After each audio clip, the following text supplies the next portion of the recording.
What if the people running your country don't actually control its money? Not fully, anyway.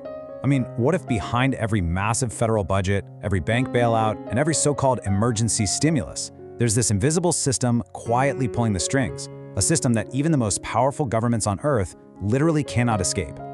Welcome to The Explainer. Let's get into it. We're all taught to think about money in a pretty specific way, right? We elect politicians, they set a budget, they collect taxes, and then they spend it. We just assume that when a massive crisis hits, our leaders are at the wheel, steering the ship, and making the big financial decisions. But is that actually true? Think about the bailouts for a second. Think about those trillions of dollars that just suddenly appear out of nowhere during an emergency. Who is really calling the shots when the numbers get that unimaginably huge? Well, here is the uncomfortable reality. It's not the government. Nations today don't just use money. They are completely, totally trapped inside an invisible system that creates it. And once you see exactly how this system works, you're going to realize something deeply disturbing. True control over money, it may have slipped away long, long ago. Part 1. The origin. When money changed. Okay, so to really understand this invisible system, we have to go back centuries, way before digital banking or apps even existed. For most of human history, money was remarkably simple. It was based on tangible value, gold, silver. If a king or a government wanted more money, they had to go out and physically find it, mine it, or unfortunately take it from someone else. There was a hard, physical limit. And honestly, that finite limit actually protected economies from runaway, limitless growth and the inevitable total collapse that follows it. But then, this incredibly powerful idea emerged. What if you didn't need actual money to create money? This wasn't just a small change. This was a massive paradigm shift. It completely rewrote how economies function, shifting the entire world from tangible value to debt functioning as money. Let's look at how this evolution actually played out. It all started with early European goldsmiths. People would bring their physical gold to these guys for safe storage, and in return, they'd get a paper receipt. Well, very quickly, people realized it was way easier to just trade the paper receipts to buy things rather than lugging around heavy bags of gold. Over time, the goldsmiths, who were basically the early bankers, noticed something absolutely critical. Not everyone came to withdraw their actual gold at the exact same time. The gold mostly just sat there, gathering dust in the vault. So these early banks started doing something completely revolutionary. They began issuing way more paper receipts than the physical gold they actually held in reserve. And right there, that was the exact birth of fractional reserve banking. Now, at first glance, it probably seemed perfectly harmless, right? Even incredibly efficient for expanding local trade. But it was, in fact, a glitch introduced into our financial matrix.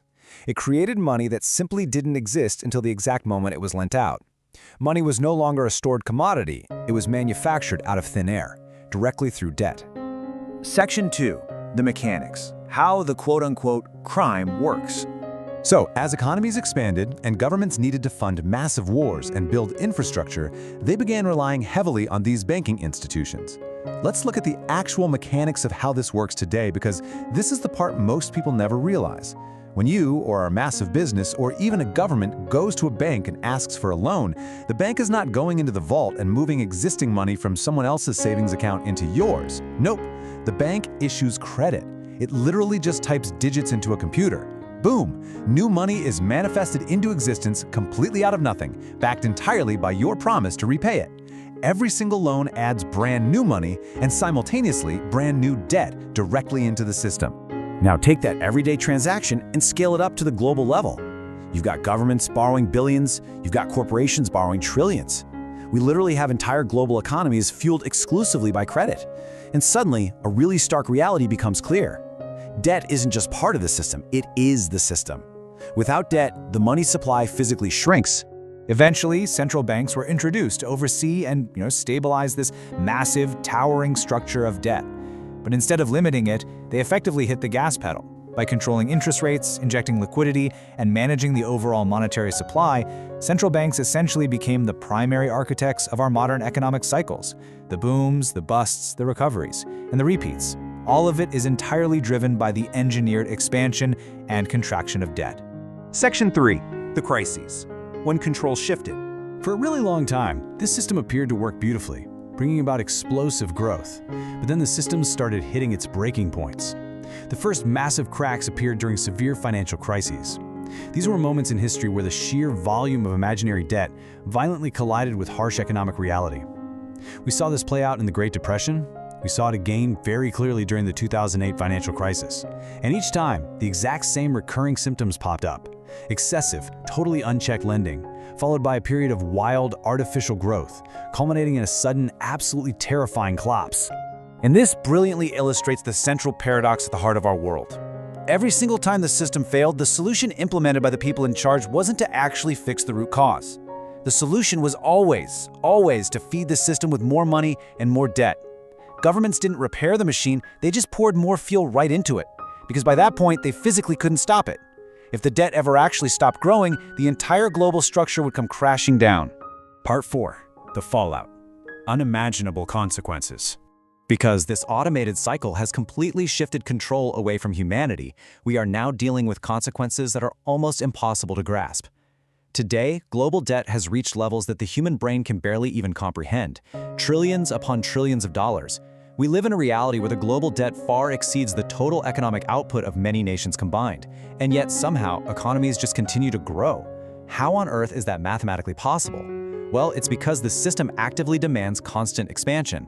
More loans, more spending, more money creation. But here's the thing. The true everyday cost of keeping this system alive is paid by everyday people. As the system runs totally unchecked, it literally bleeds value from our communities. We see inflation slowly, invisibly eroding our purchasing power. We see these massive asset bubbles, making basic human needs like housing completely unaffordable for average families. And we see wealth rapidly concentrating into fewer and fewer hands. The more money is created out of thin air, the less valuable your hard-earned paycheck actually becomes. But like we said, stopping it triggers a complete collapse. Section 5. Failed fixes. Why absolutely nothing works. So you're probably wondering, why hasn't anyone fixed it yet? Well, governments have desperately tried to regulate, adjust, and bail their way out of this trap. Let's look at the standard policy playbook. Governments try to solve debt problems by lowering interest rates to encourage borrowing, printing money to stimulate growth, and injecting liquidity to prevent an immediate crash. But look at the reality on the other side of that equation. Every single one of these so-called fixes simply adds way more debt to the pile, delays the inevitable consequences, and makes the overall system vastly more fragile. Underneath all the complex policy maneuvers and jargon, the core mechanism never changes. Money is still created as debt. Finally, Section 6. The hidden truth unveiled. If governments are just constantly reacting and central banks are just managing the symptoms, who or what actually controls the money? Look, it's not some shadowy room of individuals or a traditional movie-style conspiracy. The truth is far stranger. The structure itself is the architect. It is a completely self-reinforcing loop. Money is created through debt. That debt requires economic growth to be paid back, and that required growth demands even more debt to be created. Once a society enters this loop, the system just takes over. Even the most powerful policymakers in the world are bound by its strict mathematical rules. So the crucial point to take away from this explainer really comes down to 3 things. First, money is absolutely not a fixed physical resource. It is an aggressively expanding system tied entirely to debt. Second, what we cheer for on the news as economic growth is often just credit expansion, not actual real-world productivity. And third, this system is now entirely self-sustaining. Breaking the cycle would mean completely resetting the global financial system, and absolutely no one in power wants to be the one to press that button. Which leaves us with a stark, unavoidable warning.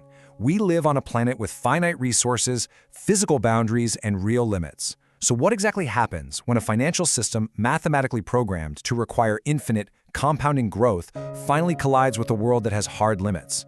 History shows us pretty clearly that no financial system lasts forever.